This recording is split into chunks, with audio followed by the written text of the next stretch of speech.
A organización da Volta Ciclista viuse obrigada hoxe a finalizar a tirada a 8 km da meta situada en Mos por razóns de seguridade tras unha nova xornada de protestas pola participación dun equipo de Israel. Alfonso Rueda anuncia medidas para reforzar a loita contra o lume. A Xunta asumirá a limpeza das franxas próximas ás casas se os propietarios non o fan e pasaráselles a factura. Rueda tamén lle pedirá ao Goberno Central unha base permanente da Unidade Militar de Emerxencias en Galicia. O Tribunal Supremo envía a xuízo o fiscal xeral do Estado. É a primeira vez que isto sucede na historia. Álvaro García Ortiz sentará no banco dos acusados por un presunto delito de revelación de segredos. O xuíz di que hai indicios sólidos.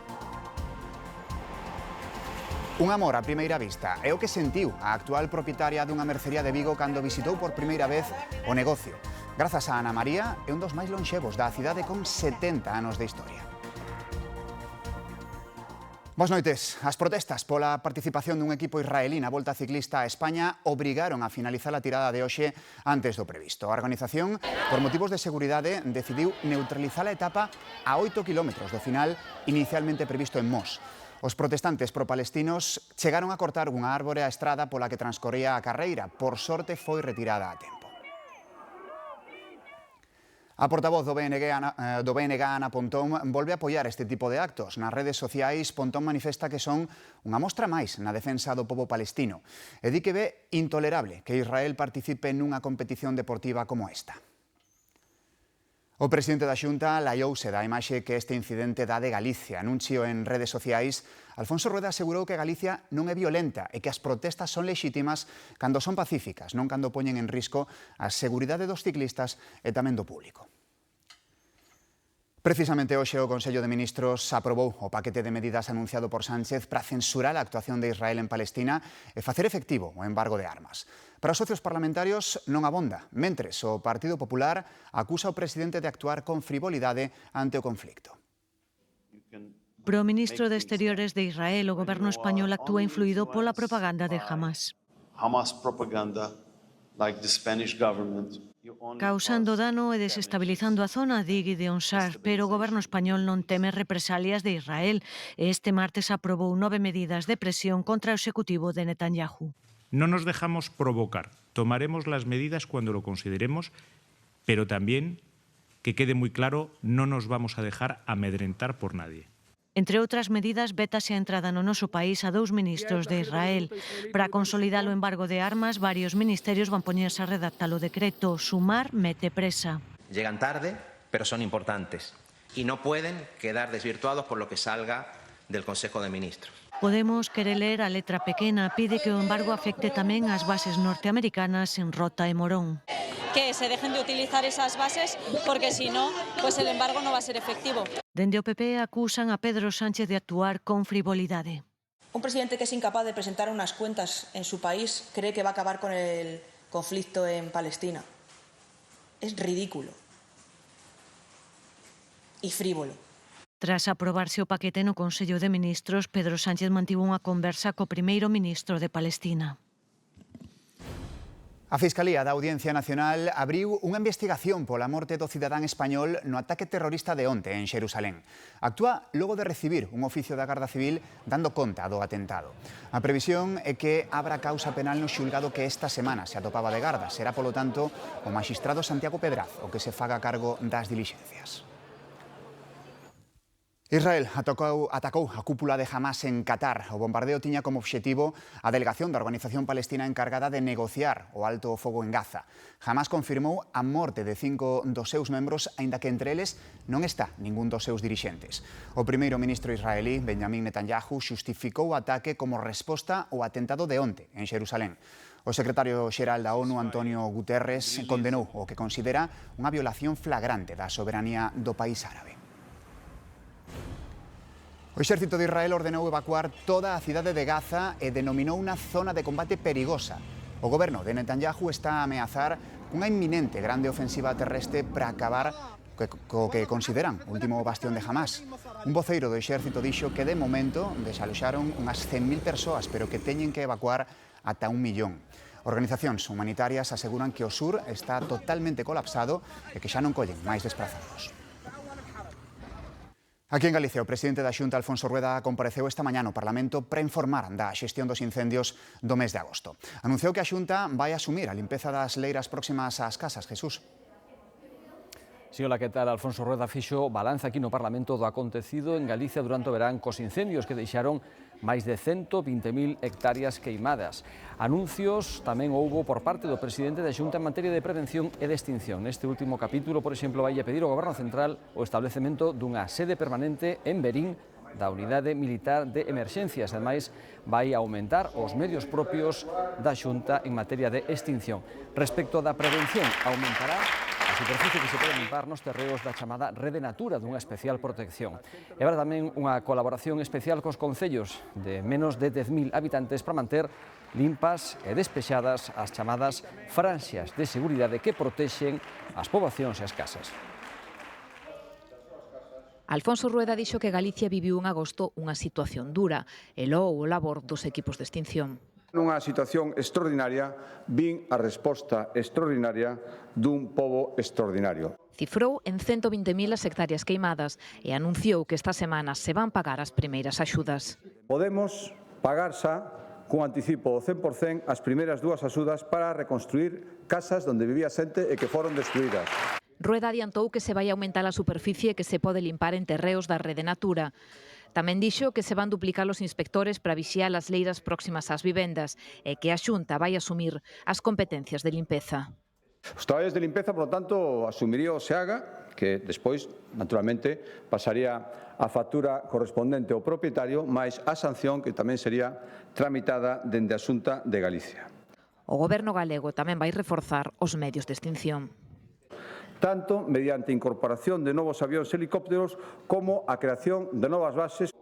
Pedirálle ao Goberno Central que Galicia conte cunha base da Unidade Militar de Emerxencias. Solicitar a creación dunha base permanente da Unidade Militar de Emerxencias en Galicia, concretamente nas instalacións que temos no Concello de Torén. E tamén solicitar ao Executivo que transfira a Galicia fondos europeos para loitar contra o lume.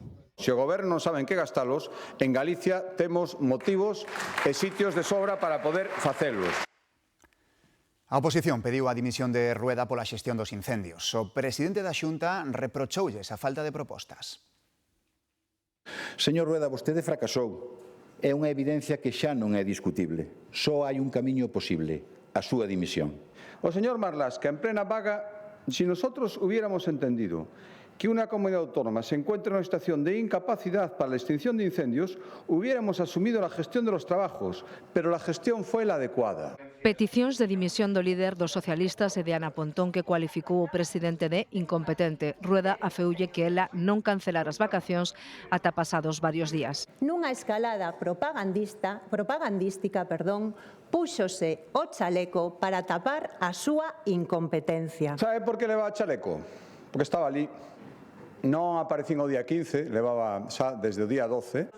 Pontón e Gómez Besteiro acusaron a Rueda de non aprender nada desta vaga de incendios. O presidente culpou a oposición de non buscar acordos nin facer propostas máis alá de pedir a súa dimisión. Non cambian nada, señor Rueda. Hoxe na súa comparecencia, o que nos di que esta vaga de lume se vai a solucionar con que a UME lle paguemos un edificio na Galiza. Militares fora da Galiza. Eso, que a UME este aquí, un exército na Galiza e encima imos lle dar un edificio. Pois eu reivindico aquí o enorme traballo que fai a UME. E en vez de dar explicacións, é dicir, o máis importante, que é o que ten que facer este país para sair desa situación, deso ninguna palabra. Mentres estaba aí, varios alcaldes, non vou decir cales, para non buscar ningún problema, xa me están escribindo moi ben o das faixas, era o que necesitábamos. Por fin se toma ese tipo de decisións. O deputado de Democracia Ourensana, Armando Gea, pediu nos orzamentos de 2026 unha partida específica para compensar as perdas polos incendios na provincia. O detido por provocar o incendio de Oimbra queda libre, aínda que segue imputado. A xuíza deixa en liberdade porque considera que non hai risco de que fuxa ou de que volva a prender lume. Os investigadores creen que o home de 46 anos provocou o incendio ao facer uns traballos de roza. Calcináronse máis de 20.000 hectáreas e quedaran feridos 3 membros da Brigada Municipal, 2 deles continúan hospitalizados. E unha imaxe máis sobre os incendios. O Rei recibiu en Zarzuela a unha representación do persoal involucrado no dispositivo aéreo que loitou contra os lumes. Don Filipe agradeceulles o seu traballo e o seu compromiso para acabar cos incendios forestais. O fiscal xeral do Estado sentará no banco dos acusados pola filtración de datos da parella de Díaz Ayuso. O Tribunal Supremo abre xuízo contra el e imponlle ademais unha fianza de 150.000 euros. Estamos ante un feito sen precedentes. O Supremo abre xuízo oral contra un fiscal xeral do Estado. Acusan a Álvaro García Ortiz dun delito de revelación de segredos e impoñenlle unha fianza de 150.000 euros. Malia o paso que dá o alto tribunal, o Goberno mantén a confianza no fiscal xeral. Ha defendido la verdad y ha perseguido el delito. Por tanto, todo el respeto, como le digo, a esta resolución y también, con las mismas, toda la confianza hacia el fiscal general del Estado. O xuíz rexeita suspendelo temporalmente do cargo. García Ortiz sempre defendeu a súa inocencia e nega que fose autor da filtración dun correo electrónico relacionado coa parella de Isabel Díaz Ayuso. O pasado venres, no acto de apertura do ano xudicial, referíase á súa situación. Si estoy aquí como fiscal general del Estado es porque creo en la justicia y en las instituciones que la conforman. O Partido Popular pide a súa dimisión. Es un bochorno para nuestra democracia, porque vamos a tener que ver cómo quien debería de estar persiguiendo los delitos se sienta en el banquillo por presuntamente haberlos cometido. ¿Cómo entenderíamos un país que hace que el que defiende la verdad dimita sin concederle la presunción de inocencia? Contra a decisión do xuíz do Supremo non cabe recurso. A Sala do Penal fixará a data do xuízo. García Ortiz enfróntase a penas de ata 6 anos de prisión e inhabilitación. Precisamente sobre este asunto, hoxe no Senado, o Partido Popular volveu instar o PSOE a forzar a dimisión de Álvaro García Ortiz. Din os populares que a imaxe dun fiscal xeral do Estado no banco dos acusados é vergonzosa para España e que resume o peor do sanchismo. La fotografía vergonzosa del fiscal general procesado, del estrado al banquillo y la fianza de 150.000 euros. Ese es el retrato del sanchismo. ¿Cuándo van a exigir su dimisión? Dígalo. Cuando un fiscal, cuando un juez investiga a alguien del Partido Popular, ustedes le atacan, le denigran, le desprestigian. Lo han hecho siempre y lo seguirán haciendo siempre. Por tanto, le ruego que fariseísmo no, señora García. Ustedes no están para dar lecciones a nadie. Houbo polémica tamén pola nova normativa da Cámara, que a partir de agora inclúe un punto específico na sesión de control ao Goberno cas ausencias do presidente e dos ministros que deberán estar xustificadas. O PSOE considera que é unha intromisión no principio básico de separación de poderes. Ustedes toman esta decisión frente a un gobierno que resulta ser el gobierno que más ha comparecido en esta Cámara en las últimas 4 legislaturas, ya sea en pleno o en comisión, a un gobierno que en sus sesiones de control, en concreto en las preguntas orales a pleno, ha contestado 620 preguntas. Este pleno ya ha tenido su momento de gloria. Defender a un gobierno con un presidente que lleva 18 meses, año y medio, sin pisar esta Cámara. Recuérdele que aquí está también su trabajo. Aínda no Senado, o ministro de Fomento confirmou a decisión da compañía Vueling de incrementar un 15% as súas prazas no aeroporto compostelán Rosalía de Castro entre os meses de novembro e abril. Aproveitando o oco que deixará Ryanair, Vueling vai incorporar un novo avión á súa base de Santiago entre o 15 de decembro e o 6 de xaneiro, que deixará permanente a partir da temporada de verán do ano que ven. O Congreso dos Deputados votará nos vindeiros minutos se convalida ou non a ampliación dos permisos por nacemento. A dúbida está na postura de Podemos, que non garante o voto a favor dos seus 4 deputados. Considera que as 3 semanas adicionais propostas polo Executivo quedan curtas e reclama que sexan 8 máis. Mañá, o Congreso votará a reducción da xornada laboral. O anunciado voto en contra de Junts impedirá que a proposta saia adiante, aínda que a vicepresidenta Yolanda Díaz prefería poñer hoxe o acento sobre a postura do Partido Popular. Va de qué lado está cada quien. Y desde luego el Ministerio de Trabajo, el Gobierno de España, está del lado de la gente trabajadora de nuestro país. Y mañana el señor Feijóo, que está de cumpleaños, a quien le felicito su cumpleaños, va a dar una sonora bofetada a los trabajadores y trabajadoras, sobre todo trabajadoras, de nuestro país. Un apuntamento do exterior. O presidente francés Emmanuel Macron nomeou como novo primeiro ministro de Francia a Sébastien Lecornu. É o quinto primeiro ministro nomeado por Macron en menos de 2 anos. Lecornu, de 39 anos, era ata o de agora ministro de Defensa. Sucede a François Bayrou, que hoxe presentou a súa dimisión tras perder unha moción de confianza. De regreso a España, o Consello de Ministros tamén aprobou hoxe o anteproxecto da lei antitabaco. Principais novidades: equipar os cigarros electrónicos ao tabaco. É dicir, os dispositivos como vapeadores estarán xuxeitos ás mesmas prohibicións ca un cigarro. Aumentan os lugares onde non se pode fumar. Terrazas, parques infantiles, aí o ven, e vehículos de traballo. E algo importante, proíbe que os menores consuman tabaco, que, malia que non o pareza, é unha novidade que introduce este anteproxecto. A pregunta é: que pasaba ata o de agora entón, Patricia? Sí, outra das novidades importantes da futura lei antitabaco: por primeira vez os menores terán prohibido fumar, equiparase así o tabaco co alcohol. Se a todo agora no caso dos menores as restriccións centrábanse en que non puideran comprar tabaco, a partir desa nova norma terán directamente prohibido fumar. Ademais, a nova legislación que modificará a norma de 2005 complicaralles considerablemente a vida aos fumadores. Xa non será suficiente, por exemplo, con sair a porta da facultade para botar un cigarro, porque en algúns casos vais establecer un perímetro de seguridade libre de fumes, no caso, por exemplo, de edificios públicos, de centros educativos, de centros sanitarios, de museos ou de bibliotecas. Ademais, deixará libre de fumes moitas zonas ao aire libre, como, por exemplo, os campus universitarios. Nin cigarros nas terrazas. Estás botanche unha fumeada, coño, está moi ben, que prohibido en todos os lados. Nin vapeos nos bares. A nova lei antitabaco dá un paso máis na protección aos non fumadores. Equipar os cigarros electrónicos aos tradicionais. Los cigarros electrónicos mucho contienen nicotina, al final es lo mismo y genera adicción, entonces sí, es más o menos lo mismo. E proíbe fumar e vapear en novos espazos como as terrazas, piscinas, marquesiñas, vehículos laborais de uso compartido ou salas de festa exteriores. Tampouco se poderá fumar en 15 metros alrededor de hospitais, colexios, museos ou bibliotecas. Que yo voy a seguir fumando y si no puedo fumar aquí, pues mira a mi casa. Pero ya con la edad que tengo, hija mía, si ya no puedo tomarme un vino, no puedo fumar, ni tengo nada, pues la verdad, mejor que me entierren ya de una vez, ¿sabes? Nas terrazas ao aire libre, por min deixaría fumar. Pero este anteproxecto nace coxo, unha das medidas estrela para a sanidade, que os paquetes non levaran logotipos nin cores que poidan ser un reclamo, non forma parte do articulado. A falta de consenso entre os socios de goberno está detrás. No nos engañemos tampoco, sabemos que hay intereses, que los ha habido, que los está habiendo y que los habrá. O que se aprobou este martes é un primeiro paso. O camiño para que entre en vigor aínda é moi longo. Deberá volver ao Consello de Ministros e logo aprobarse no Congreso. 3 dos 4 sindicatos representados na Mesa Sectorial de Educación, Comisións, AMPE e UGT, fan un balance positivo do inicio do curso escolar.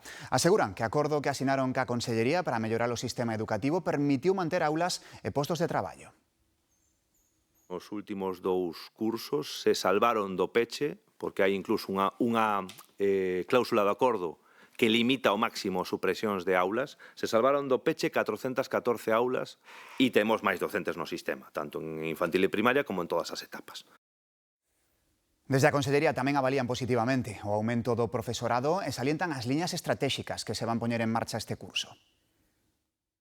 Por unha parte, a gran aposta que se fai por a formación profesional, todo o que ten que ver coa potenciación da inclusión e de dar oportunidades a aqueles alumnos que máis o precisan, tamén por a digitalización e facer un sistema híbrido, un modelo propio híbrido, e todo isto dentro de un marco que está progresivamente mellorando os seus ratios.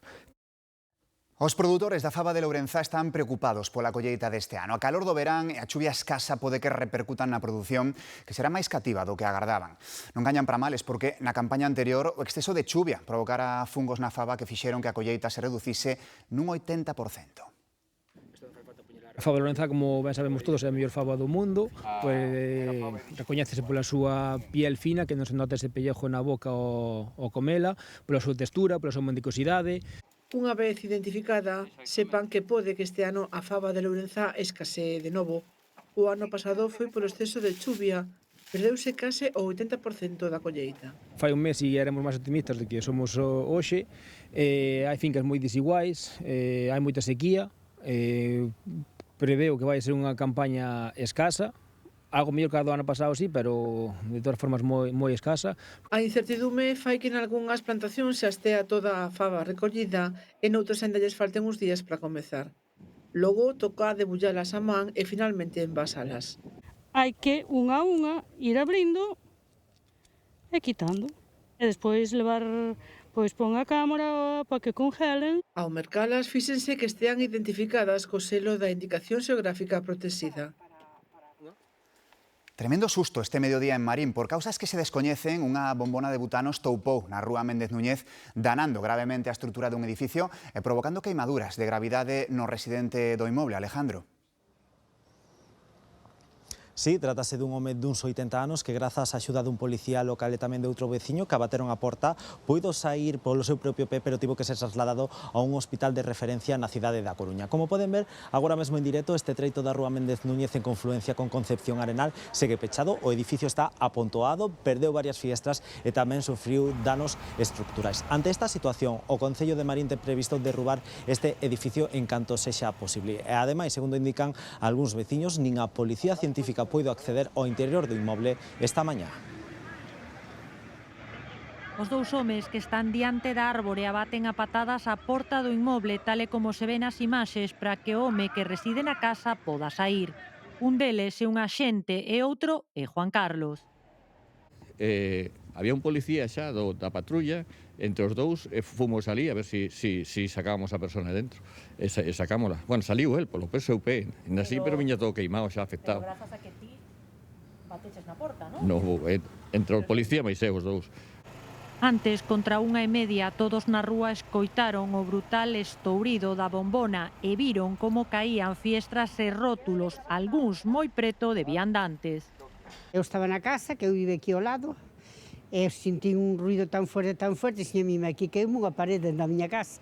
Sí, mirou salir o lume pola ventana, a ventana saleu disparada, pegou no cartel da tienda, e a rapaza que traballa aí en Carlín estaba pasando xusto por diante, non a levou de milagro.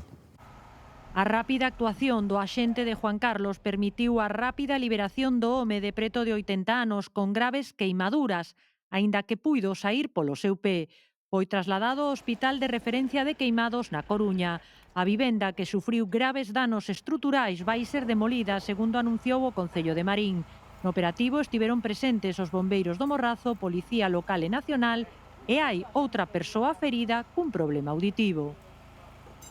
Desartellada, unha organización criminal dedicada ao tráfico de cocaína asentada en España, a Arxentina e o Perú. Nunha operación policial conxunta, axentes dos tres países comisaron máis de 500 kilos de cocaína oculta no interior dunha máquina industrial nunha nave de Mérida, onde chegara procedente da Arxentina nun colector marítimo. 15 persoas foron detidas, 7 delas en España. A investigación, iniciada en 2024, remata cun total de 2.600 kilos de cocaína incautados a esta banda criminal. Nunha época en que todo parece ter data de caducidade, aínda atopamos negocios que, como a aldea gala de Astérix, resisten e mesmo encontran o seu oco entre grandes superficies e o comercio en liña. Hoxe visitamos unha mercería no centro de Vigo que leva 70 anos aberta. Atravesar a porta desta mercería no centro de Vigo e entrar nun lugar xa coñecido. Mantén a historia nos estantes, no mostrador ou nos escaparates. Ana María, a súa actual propietaria, chegou moi nova. Siempre pasé por aquí por los botones, que era lo que me hacía gracia. Antes había cola de modistas, ahora ya todo cambió, ¿no? Y entonces siempre pasé con los enseñar botones y es que me encantó esto. Herdou a tenda da súa madriña, que abriu o negocio hai xa 70 anos.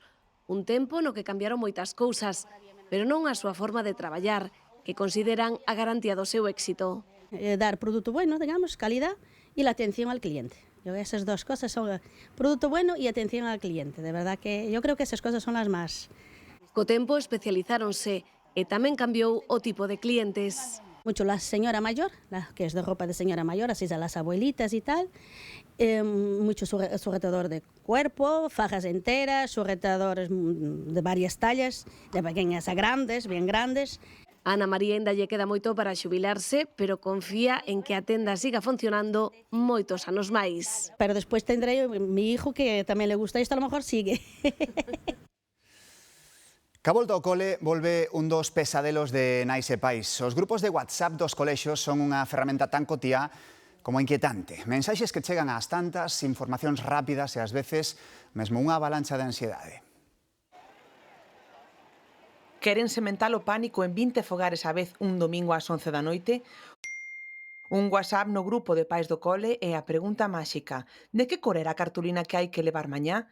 Semella unha simple mensaxe, pero sen marxe de reacción para aqueles pais comprometidos. É algo social, é algo que implica comunicación e, sobre todo, cando chegan pais novos, con nenos novos e todo eso, unha forma de acollida que está ben, que fai que, bueno, pues que se coñezan entre eles. Nos últimos anos, os grupos de pais e nais dos colexios convertéronse nunha ferramenta fundamental para a comunicación escolar. Por horarios e todo eso, para iso é bastante útil. Se hai que levar chándal, se non hai que levar chándal, esas cousas. Hai moita sobreimplicación de moitos papás e de moitas mamás, non? E entón faiche sentir moitas veces culpable se ti de repente non queres participar en determinadas cousas. Pero non todos os pais se senten igual respecto a eles. Mentres que algúns aprecian a rapidez e a facilidade de comunicación, outros mostran sinais de frustración ante a saturación de mensaxes e a presión de estar sempre conectados. Sí, estou fatal. Horrible, tes 200 mensaxes ao día, porque hai pais que non sei, que non leen os mensaxes de atrás e volven facer a mesma pregunta a 20 pais. E algún papá pregunta por os deberes do neno. Importante que nós non vayamos máis alá porque que lle quitamos responsabilidades a eles. Eles cando van medrar o espacio é para eso no cole, ¿no? Para que aprendan a equivocarse. Ao final, o que realmente importa non é a cor da cartulina, senón a calma e a armonía no fogar. En maio de 2020, o goberno chinés prohibiu comer carne de gato. E parece que desde entón os meninos cambiolles bastante o conto, polo menos os de Xin Zilei, este rapaz que pasou 2 anos construindo unha cidade en miniatura para as súas mascotas. Vexan, teñen supermercado, restaurante, cine, casa e ata un metro que funciona. A cidade é tan incrible que o acusaron de usar inteligencia artificial nos seus vídeos, dicían que non era real. Así que agora, como poden ver, tamén sobe como fai as maquetas. Incrible. Agótanse as palabras. Agora, Lorena Pose cos deportes. Feliz noite. Ata mañán.